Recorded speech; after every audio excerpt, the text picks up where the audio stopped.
انہوں نے سمجھ لیا ہے تو ان کو بھی تم برا بھلا مت کہو، ان کے دین کو، ان کے مذہب کو برا بھلا مت کہو، ورنہ نتیجہ کیا نکلے گا کہ وہ بھی دشمنی میں اللہ تبارک و تعالیٰ کو برا بھلا کہنا شروع کر دیں گے، اس سے نقصان کہنے والے کا ہی ہوگا۔ تو یہ اسلام تو اتنا پاکیزہ مذہب ہے، اتنا نرم اور نازک مذہب ہے، جو صحیح چیز سکھاتا ہے کہ بھائی تم غیر جو بالکل حقدار ہے اس چیز کا کہ اسے غلط قرار دیا جائے، لیکن پھر بھی سب و شتم اور اس کے متعلق زبان درازی کرنے سے بھی منع کیا گیا۔ لیکن یہ اس کا تعلق کس جماعت سے ہے؟ مسلک اعلیٰ حضرت سے ہے، اس کا تعلق رضا خانی جماعت سے ہے، بریلوی جماعت سے ہے۔ اس نے کہا کہ برائی بیان کرنا فرض ہے، تو میرا سوال ہے کہ آپ دلیل پیش کرو، اس بات کے اوپر دلیل پیش کرو۔ دوسری بات اس نے کہی کہ اس سے ملنا جلنا، اس کے یہاں جانا، اس کی دعوتیں کھانا حرام ہے، تو اس کے اوپر بھی دلیل پیش کرو۔ آپ ہر ایک چیز کو اپنی طرف سے حلال کر دیتے ہیں، اپنی طرف سے حرام کر دیتے ہیں، جبکہ حلت اور حرمت قرآن کے فیصلے کے مطابق ہی ہوتا ہے۔ جب تک قرآن اس کے اوپر خاموش ہے، اس شریعت اس کے اوپر خاموش ہے، آپ نے اپنی طرف سے اس کو حلال کر لیا برائی بیان کرنے کو، جو کہ فی نفسی ہی حرام ہے، اور جو چیز حلال ہے اس کو اپنی طرف سے حرام کر دیا۔ بدعت بالائے بدعت، یہ اسے کہتے ہیں گمراہی۔ جب ایسے لوگ اپنے بیان میں اور اسٹیجوں میں اپنے عوام کے سامنے اس قسم کی باتیں کرتے ہیں تو اس سے غیروں کے اوپر اثر یہ پڑتا ہے، وہ تو سمجھتے ہیں کہ بھائی یہ تو آپس میں خود جو ہے ٹوٹے ہوئے ہیں، انہیں اور دبایا جائے، انہیں اور ستایا جائے۔ پھر یہ جاہل آگے کہتا ہے کہ ہم تو صرف فتاوی رضویہ کو مانتے ہیں، فتاوی رضویہ سے جو ہٹے گا وہ پیر پیر نہیں ہے، وہ ولی ولی نہیں ہے، وہ قاضی قاضی نہیں ہے، وہ مولوی مولوی نہیں ہے، وہ مفتی مفتی نہیں ہے۔ حالانکہ انہی کے فتاوی کے اوپر کتنے لوگ چل رہے ہیں اور کتنے لوگ نہیں چل رہے ہیں آپ بخوبی جانتے ہیں، اور ایسے ہزاروں کلپ اور ہزاروں ویڈیوز موجود ہیں۔ انہی کے رہنما جو ایک طرف بیان کرتے ہیں کہ فتاوی رضویہ میں اعلیٰ حضرت نے لکھا ہے کہ قبروں کو سجدہ تعظیمی کرنا بھی حرام ہے، اور دوسری طرف وہ خود جا کے قبروں پہ سجدہ کر رہے ہیں، تو یہ تو خود فتاوی رضویہ سے انہی کے لوگ، انہی کے سربراہ ہٹے ہوئے ہیں۔ تو پھر ان کا بھی بائیکاٹ کرو، ان کو بھی کہو کہ یہ فتاوی رضویہ سے یہ مولوی ہم لوگوں کا ہٹا ہوا ہے، لہذا یہ مولوی مولوی نہیں ہے، یہ مفتی مفتی نہیں ہے، یہ قاضی قاضی نہیں ہے۔ نہیں، اپنے لوگ چاہے جتنی غلطی کریں پردہ ڈال دیتے ہیں، اور اگر یہی کام اگر کوئی دوسرا کرتا ہوا نظر آ جائے فوراً کفر کے فتوے، گستاخ کے فتوے، اور پتہ نہیں کیا کیا القابات سے یہ لوگ بکواس کرتے ہیں۔ پہلی بات تو یہ غلطی ان کی نہیں ہے، غلطی ان کے اعلیٰ حضرت کی ہے۔ کیا غلطی ہے کہ انہوں نے فتاوی رضویہ کے اندر اتنی غلط باتیں بیان کی ہے۔ کچھ باتیں اچھی بھی ہے، جو بہت اچھی باتیں ہیں، مسائل کے اوپر انہوں نے بات کی ہے، لیکن اکثریت اگر دیکھا جائے تو انہوں نے صرف دوسرے مسلک کی برائی اس میں بیان کی ہے، اس کے علاوہ کچھ بھی نہیں ہے، کچھ بھی نہیں ہے۔ وہابیوں کی برائی بیان کی ہے، دیوبندیوں کی برائی بیان کی ہے، حالانکہ فتاوی جو کتاب ہوتی ہے، فتووں کی جو کتاب ہوتی ہے فتاوی، اس کے اندر تو جدید مسائل کے اوپر فتوے موجود ہونے چاہیے تھے، نماز روزہ اور اسی سے بھرا ہوا ہونا چاہیے تھا، لیکن یہاں مسلک کی آنکھ لگائی گئی ہے فتاوی کے اندر۔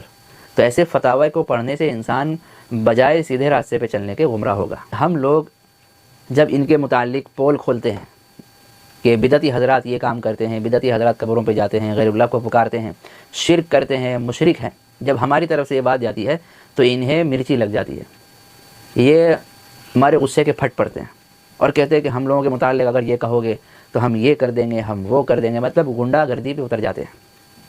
ناسک میں آپ نے دیکھا غنڈہ گردی کس طرح سے ہوئی ہے بریلوی حضرات کی طرف سے، موب لنچنگ، بلکہ اسے موب لنچنگ کہا جائے۔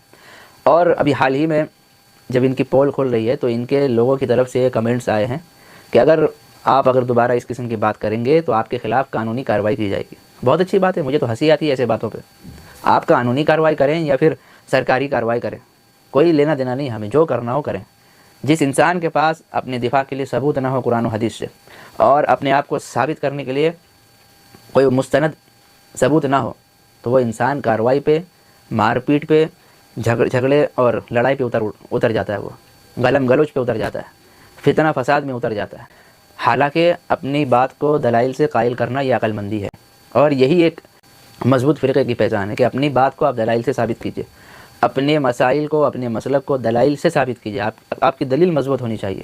لیکن ان بدعتیوں کے پاس نہ کوئی دلیل ہے بلکہ غنڈہ گردی کے علاوہ کچھ نہیں ہے۔ یہ صرف علماء دیوبند ہی ایک ایسا مسلک ہے جو اتحاد کی بات کرتا ہے۔ قربان جاؤں میں علماء دیوبند کے اعلیٰ ظرفی پر اتنے سارے اختلافات کے باوجود جب بات آ جاتی ہے اسلام کی اور کسی ایک مسلمان کی، جب غیروں کا حملہ ہو، تو علماء دیوبند ہی ایک واحد جماعت ہے جو اتحاد کی بات کرتا ہے، جوڑنے کی بات کرتا ہے، اور آج کے ڈیٹ میں بھی وہ تیار ہے کہ وہ اتحاد کر بیٹھے، جڑ جائے۔ لیکن بریلوی حضرات، بریلی مسلک کے لوگ اتنے کٹر ہے یہ کسی بھی حال میں اتحاد نہیں کرنے والے. ہمارا یہ خواب ہی رہ جائے گا اتحاد اتحاد. یہ یک طرفہ اتحاد کے نعرے ہم لوگ لگا رہے ہیں. ان کی طرف سے کچھ رسپانس نہیں ہے اس چیز کے اوپر، بلکہ وہ تو وہابیوں کو، دیوبندیوں کو اور دوسرے مسلک کے لوگوں کو مسلمان تک نہیں سمجھتے. ان کے اعلیٰ حضرت نے فتاوی رضویہ کے اندر ان کو کافر قرار دیا ہے. مسلمان تک نہیں سمجھتے، وہ اتحاد کیا کریں گے؟ اور ہم تو ان کو مسلمان سمجھتے ہیں، لیکن مشرک ہے یہ لوگ، شرک کرتے ہیں یہ لوگ. حالانکہ ہونا یہ چاہیے تھا کہ فتویٰ ہماری طرف سے جاری ہوتا کہ بھائی مشرکوں سے سلام کلام نہیں ہونا چاہیے. مشرک اور بدعتی اگر آپ کو سلام کرے تو اس کا جواب نہ دو. جیسا کہ روایتوں میں حضرت عبداللہ ابن عمر رضی اللہ تعالیٰ عنہما، ان کے پاس جب کوئی سلام بھیجتا تو وہ پہلے تحقیق کرتے تھے کہ بھائی وہ سلام بھیجنے والا شخص بدعتی تو نہیں تھا. اگر بدعتی نکلتا تو اس کے سلام کا جواب تک نہیں دیتے. تو یہ فتویٰ تو ہماری طرف سے جاری ہونا چاہیے تھا، لیکن یہ ہماری اعلیٰ ظرفی کی بات ہے کہ ہم لوگوں نے ایسا کوئی فتویٰ نہیں دیا کہ بھائی چلو کلمہ پڑھتا ہے کبھی نہ کبھی ہدایت مل جائے گی، ہو سکتا ہے راہ راست پہ آ جائے.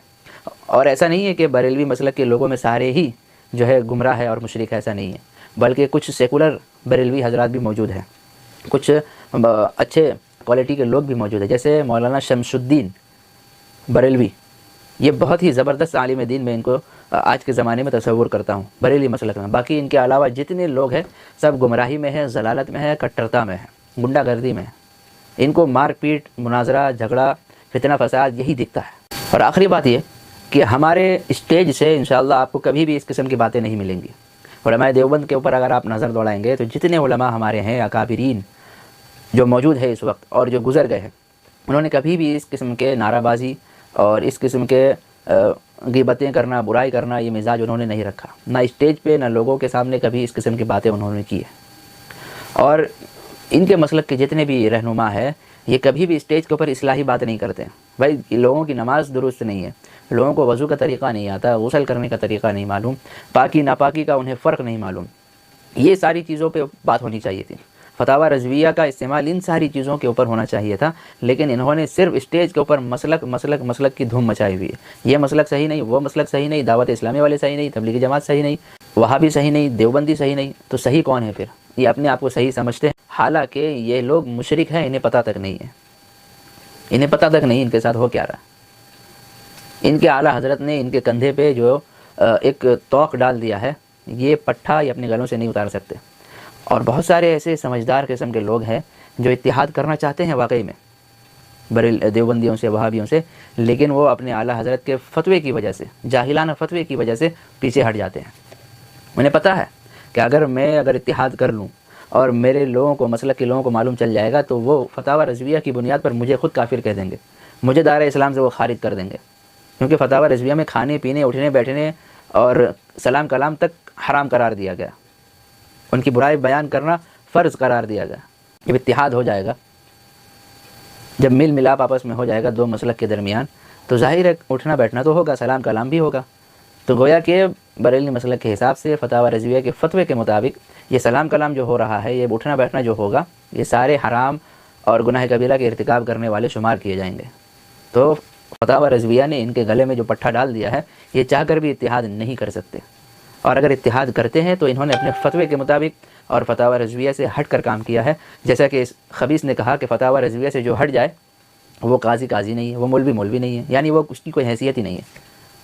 حالانکہ بولنا یہ چاہیے تھا کہ قرآن و سنت کو ہم مانتے ہیں، قرآن و سنت سے جو ہٹے گا وہ مولوی نہیں ہے. یہ بالکل حق بات ہے، لیکن انہوں نے فتاوی رضویہ کو ترجیح دی ہے قرآن و سنت کے مقابلے میں. تو کیا بریلوی اور دیوبندی، وہابی، ان تمام کا اتحاد ممکن ہے یا نہیں ہے؟ اس کے اوپر تفصیلی بات میں آپ کے سامنے پیش کروں گا. فی الحال آج کے لیے اتنا ہی کافی ہے. آپ کمنٹس دیوبندیوں کے خلاف، ہم لوگوں کے خلاف کرتے تو ضرور ہیں، لیکن اس کے بیان سننے کے بعد آپ اس بات کا بھی اقرار کیجئے کہ بھائی یہ غلط بول رہا ہے، غلط ہے یہ. تو کمنٹس میں آپ اپنی رائے کا اظہار کیجئے کہ یہ شخص جو بولا اس نے غلط کہا یا صحیح کہا، اور اگر صحیح ہے تو دلیل پیش کیجئے، قرآن و سنت سے دلیل پیش کیجئے. ہم تو فتاوی رضویہ نہیں مانتے ہیں، قرآن و سنت سے دلیل پیش کیجئے. اور اگر آپ کے پاس دلیل نہیں ہے تو پھر اب آپ علی الاعلان رجوع کیجئے کہ یہ غلط بات ہے. اللہ تبارک و تعالیٰ آپ کے ایمان کی، ہم سب کے ایمان کی حفاظت فرمائے اور آپ کو راہ راست پر آنے کی توفیق عطا فرمائے. وما علینا الا البلاغ.